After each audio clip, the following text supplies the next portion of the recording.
नमस्कार दोस्तों, आप सभी का एक बार फिर से स्वागत है हमारे चैनल दुर्गा भक्ति मार्ग में।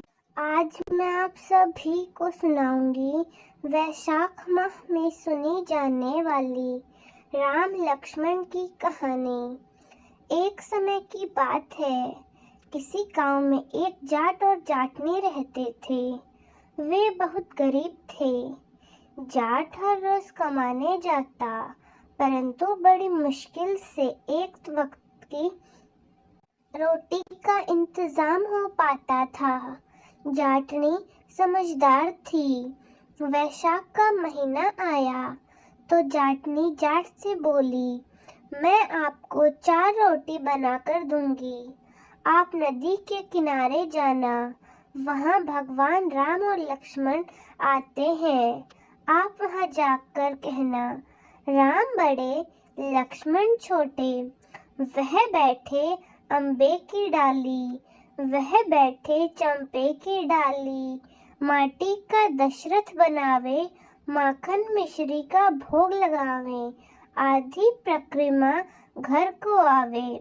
जाट पूरे रास्ते याद करता गया। जैसे ही वह नदी के किनारे पहुंचा तो सब कुछ भूल गया और बोला, लक्ष्मण बड़े राम छोटे, वह बैठे अम्बे की डाली, वह बैठे चंपे की डाली। माटी का दशरथ बनावे, माखन मिश्री का भोग लगावे। परिक्रमा घर को आवे। तब भगवान राम लक्ष्मण से बोले, लक्ष्मण, इसने तुम्हें बड़ा बताया है, तुम्हें कुछ न कुछ तो इससे देना ही चाहिए। लक्ष्मण बोले, भैया, इसकी बुद्धि तो मलिन हो गई है। कहीं दुनिया में राम से भी बड़ा कोई है क्या? राम बोले, नहीं लक्ष्मण, इसने तुम्हें बड़ा बताया है, तुम्हें इससे कुछ ना कुछ तो देना ही चाहिए। लक्ष्मण ने जाट को बांस का कटोरा भरकर सोने की मोहरें दे दी। जाट अपने घर को वापस चला गया। रास्ते में चोरों ने उसकी मोहरें लूट ली। घर आया तो जाटनी बोली, क्या हुआ, कुछ मिला? जाट बोला, हाँ मिला, बहुत कुछ मिला था, लेकिन रास्ते में चोरों ने मुझसे सब कुछ लूट लिया। जाटनी बोली, कोई बात नहीं, कल फिर जाना। अगले दिन फिर जाट ने 4 रोटी अपनी पोटली में ली और नदी के किनारे चल पड़ा। उसे फिर से जाटनी ने सिखाया कि जब राम लक्ष्मण मिले तो बोलना, राम बड़े लक्ष्मण छोटे, वे बैठे अम्बे की डाली, वह बैठे चंपे की डाली। माटी का दशरथ बनावे, माखन मिश्री का भोग लगावे। दे परिक्रमा घर को आवे।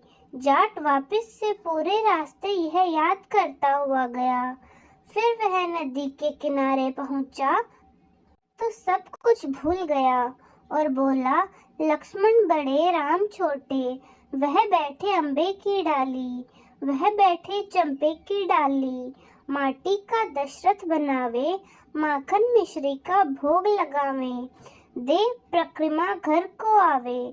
भगवान राम बोले, लक्ष्मण, आज भी इसने तुम्हें ही बड़ा बताया है। लक्ष्मण बोले, भैया, इसकी तो बुद्धि ही भ्रष्ट है। कहीं राम से बड़ा भी इस दुनिया में कोई है भला? राम बोले, लक्ष्मण, इसीलिए तुम्हें बड़ा बताया है, तुम्हें इससे कुछ ना कुछ तो अवश्य देना होगा।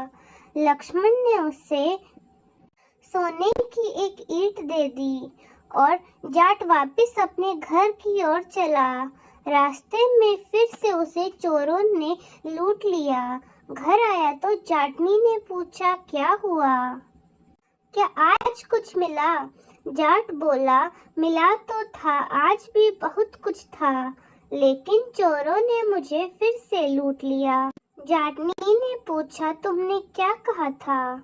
जाट बोला, मैंने तो वही कहा था जो तुमने बताया था। लक्ष्मण बड़े राम छोटे, वह बैठे अम्बे की डाली, वह बैठे चंपे की डाली।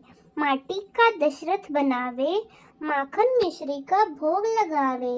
देख परिक्रमा घर को आवे। जाट ने बोले तुम तो बिल्कुल ही मूर्ख हो। कहीं भगवान राम से भी बड़ा इस दुनिया में कोई है क्या? अब कल फिर जाना और अगले दिन तुम बिल्कुल सही कहना। और अगले दिन जाट फिर से 4 रोटी पोटली में लेकर जाने लगा और जाटनी ने उसे अच्छे से सिखाया। अब वह याद करता रहा। नदी के किनारे पहुंचा और ठीक से बोला, राम बड़े लक्ष्मण छोटे, वह बैठे अम्बे की डाली, वह बैठे चंपे की डाली। माटी का दशरथ बनावे, माखन मिश्री का भोग लगावे। दे परिक्रमा घर को आवे। और लक्ष्मण बोला, भैया आज तो इससे अकल आ गई, अब आप इसको कुछ ना कुछ तो अवश्य ही देना। राम बोले, भाई मेरे पास क्या है, यह मिट्टी है। भगवान राम ने उससे मिट्टी की कुछ डलियां उठाकर दे दी। जाट बड़बड़ाता हुआ बोला, जाटनी ने मुझे उल्टी सीधी रोग से ना पट्टी पढ़ाई है। हर रोज सोना मिलता था, आज मिट्टी मिली है। वह मिट्टी लेकर अपने घर की ओर चल पड़ा। बीच रास्ते में फिर से चोर मिले। चोरों ने उसके हाथ में मिट्टी देखी तो उसे जाने दिया। घर पहुंचा तो जाटनी बोली, क्या हुआ, कुछ मिला? जाट बोला, हाँ तेरी उल्टी सीधी के कारण यह मिट्टी मिली है। जाटनी बोली, कोई बात नहीं, कम से कम कुछ तो लेकर आए। आज तो खाली हाथ नहीं आए, मिट्टी किसी काम तो आएगी। चूना लेप लेंगे, आंगन लेप लेंगे। जाटनी ने जाट से वह मिट्टी लेकर अपना चूल्हा लीपा और घर का आंगन भी लीप लिया।